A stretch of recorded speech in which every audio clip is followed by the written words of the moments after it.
ನಮ್ಮ ಇಂಡಿಯಾದಲ್ಲಿ ಎಲ್ಲರೂ ನಿಮ್ಗೊಂದು ಸಜೆಷನ್ ಕೊಡ್ತಾರೆ, ಹೋಗಿ ಲ್ಯಾಂಡ್ನ ಬೈ ಮಾಡು, ಇದು ಯಾವಾಗಲೂ ಮೇಲೋಗುತ್ತೆ, ಯಾಕಂದರೆ ಜಾಗ ಲಿಮಿಟೆಡ್ ಇದೆ, ಪಾಪ್ಯುಲೇಷನ್ ಗ್ರೋ ಆಗುತ್ತೆ, ಇದರಿಂದ ಲ್ಯಾಂಡಿಗೆ ಡಿಮ್ಯಾಂಡ್ ಕ್ರಿಯೇಟ್ ಆಗುತ್ತೆ, ಅದಕ್ಕೆ ಲ್ಯಾಂಡ್ ಪ್ರೈಸ್ ಮೇಲೋಗುತ್ತೆ ಅಂತ.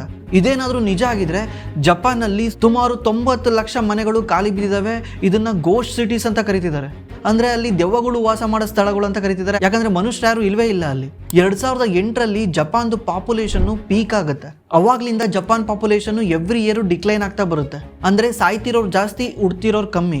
ಅವಾಗ ಏನಾಗುತ್ತೆ, ಪಾಪ್ಯುಲೇಷನ್ ಗ್ರೋತ್ ಕಮ್ಮಿ ಆಗ್ತಾ ಬರುತ್ತೆ. ಜಪಾನ್ನ ಕೆಲವೊಂದು ಸಿಟಿಗಳಲ್ಲಿ ಪ್ರಾಪರ್ಟಿ ಪ್ರೈಸು 30% ಡೌನ್ ಆಗಿದೆ.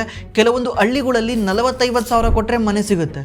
ಯಾಕಂದರೆ ಡಿಮ್ಯಾಂಡೇ ಇಲ್ಲ, ಯಾಕಂದರೆ ಆ ಮನೆಗಳಲ್ಲಿ ಇರೋಕ್ಕೆ ಜನಗಳು ಕೂಡ ಇಲ್ಲ. ಮತ್ತೆ ನಮ್ಮ ಇಂಡಿಯಾದ ಪಾಪ್ಯುಲೇಷನ್ ಗ್ರೋತು ವರ್ಷಕ್ಕೆ 0.9% ಇದೆ. ಅಂದರೆ ನಮ್ಮ ದೇಶದಲ್ಲೂ ಕೂಡ ಪಾಪ್ಯುಲೇಷನ್ ಗ್ರೋತು ಕಮ್ಮಿ ಆಗ್ತಾ ಬರ್ತಾ ಇದೆ.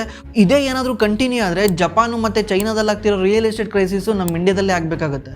ಈಗ ನಾವೇನಾದರೂ ಯಾವಾಗಲೂ ಮೇಲೋಗುತ್ತೆ ಅಂತ ಥಿಂಕ್ ಮಾಡಿ ಹೋಗಿ ರಿಯಲ್ ಎಸ್ಟೇಟಲ್ಲಿ ಇನ್ವೆಸ್ಟ್ ಮಾಡಿದ್ರೆ, ನಾವು ಹೋಗಿ ಯಾರೋ ಟಾಪಲ್ಲಿ ಸೆಲ್ ಮಾಡೋ ನಂತರ ಬೈ ಮಾಡ್ತಾ ಇದ್ದೀವಿ.